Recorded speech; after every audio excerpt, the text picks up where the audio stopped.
Welcome to This Explainer. Today, we're popping the hood on a fascinating and honestly super misunderstood blueprint for society. We're going to neutrally deconstruct Anarcho Syndicalism. We're not here to endorse it, but rather to look closely at the source material and figure out exactly how the nuts and bolts of this system were designed to actually function. To kick things off, our sources point to an acronym you've probably bumped into at some point: TINA. It stands for There Is No Alternative. Critics use this all the time to just immediately shut down any alternative ideas for how society could be organized. The argument basically goes that our current centralized, profit-driven system is literally the only viable option, and everything else is just a naive pipe dream. But here's the kicker, the really fascinating contradiction in all of this. The very people demanding detailed blueprints for a different kind of society often completely ignore the actual history of systems that have already existed. They ask, well, how would it even work? While totally overlooking the fact that massive global movements have already built, practiced, and heavily documented alternative methods. So let's play along for a second. If we toss out the idea that there's absolutely no alternative, what would a radically different blueprint actually look like in practice?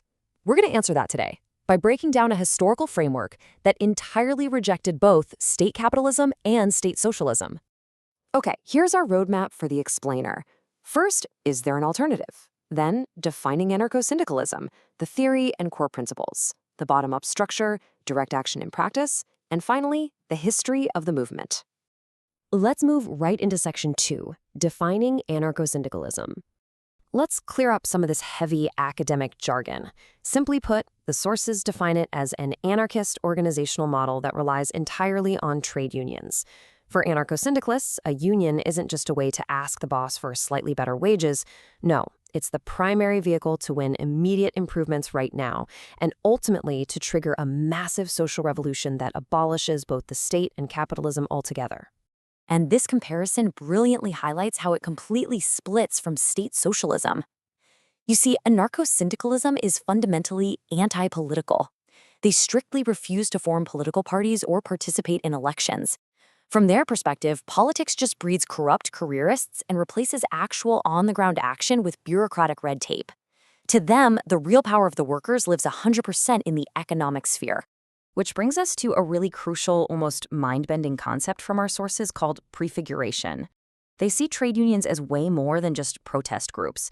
They see them as the literal structural blueprint for a post-capitalist world. They're trying to build the structure of the new society right there inside the shell of the old one, actively preparing workers to just take over and run the economy themselves. All right, section 3, theory and core principles. Now this is wild, because when you hear the word anarchism, you probably picture isolated, off-the-grid farming communes, right? But unlike traditional anarchism, anarcho-syndicalism actually embraces large-scale industrialization and super complex organization. They absolutely do not want to destroy the factories. Instead, they foresee unions taking them over and running a highly advanced, centralized industrial economy. Drawing heavily from libertarian socialism, the theory outlines a few core principles. First, workers have to have direct democratic control over producing and distributing wealth. They view class conflict as the undeniable reality of our current system. And the fix for that? Organizing all of society through free association, meaning people cooperate completely voluntarily, totally free from the coercion of a top-down state. Let's look at section 4, the bottom-up structure. So, how does this actually work in reality? Our sources describe a bottom-up federalism model. It all starts at the base, with individual workers making decisions in independent local trade unions. Then those local unions in a specific city link up to form what they call cartels to manage community needs. Finally, those scale all the way up to regional and national industrial federations to coordinate major logistics. It's an entire parallel society built upward, directly from the factory floor. Now, you might be wondering, wouldn't those massive national federations just morph into another corrupt government? Well, to prevent a new bureaucracy from forming, the rules aggressively dictate that any required delegates serve strict single terms. And here's the best part. They don't get paid a single penny more than the workers they represent. The whole idea is to strip away any financial incentive to become a leader, keeping representatives completely grounded in the working class. Moving on to section 5. Direct action in practice. When it comes to actually getting things done, they totally bypass legalistic methods. We're talking no lobbying, no passing laws.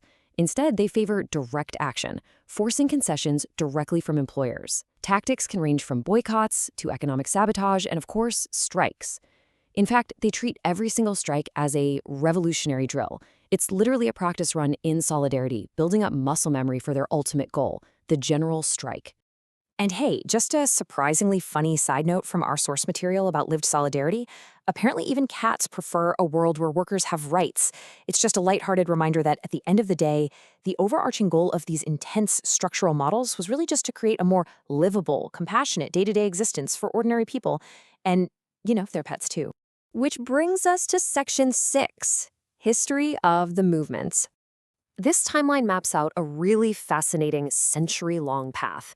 It kicks off in the 19th century with the International Working Men's Association. Then it hits a massive apex in 1936 during the Spanish Revolution. It sees a pretty steep decline after World War II when modern welfare states start popping up.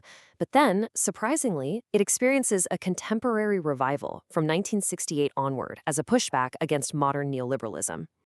Now, you might be shocked to learn how much the specific blueprint still impacts your daily life. Early syndicalist general strikes, driven by the massive French CGT union, were actually what won workers the 8-hour workday and the weekend. So the next time you're enjoying a lazy Saturday and Sunday, just remember you're experiencing the direct historical result of anarcho syndicalist direct action. But the ultimate stress test for this blueprint happens in Spain. Back in 1936, at their absolute apex, the CNT Union literally collectivized a staggering 75% of the Republican economy in Catalonia. We are talking about massive public utilities, transit systems, and factories, all successfully taken over and run by workers using that exact bottom-up model we just talked about, right up until they were militarily crushed by Francoist forces. Following the sheer devastation of World War II, global capitalism shifted and the movement essentially fractured. Our sources outline a major split here. You had orthodox purists who rigidly stuck to traditional principles, waiting for that revolutionary general strike. On the flip side, you had revisionists, like the SAC in Sweden, who decided to adapt. They shifted their blueprint to focus on democratizing those newly established welfare states from the inside out. And as our sources make clear, this wasn't just some contained European phenomenon. After the Spanish Civil War, refugees fled all over the globe, and they took these deeply ingrained principles of lived solidarity right along with them. The ideas spread like wildfire, reaching as far as Melbourne, Australia, and New Zealand, profoundly influencing local labor movements on the complete opposite side of the planet. So understanding this massive history of prefiguration and bottom-up structure leaves us with a really provocative final question. As we look at today's highly fragmented labor landscape, one that's totally dominated by the gig economy and centralized digital platforms, how might these century-old alternative blueprints still apply to us today? It's a question that really challenges the whole idea that there is no alternative. Thank you so much for joining me for this explainer. Keep questioning those blueprints, and I'll catch you next time.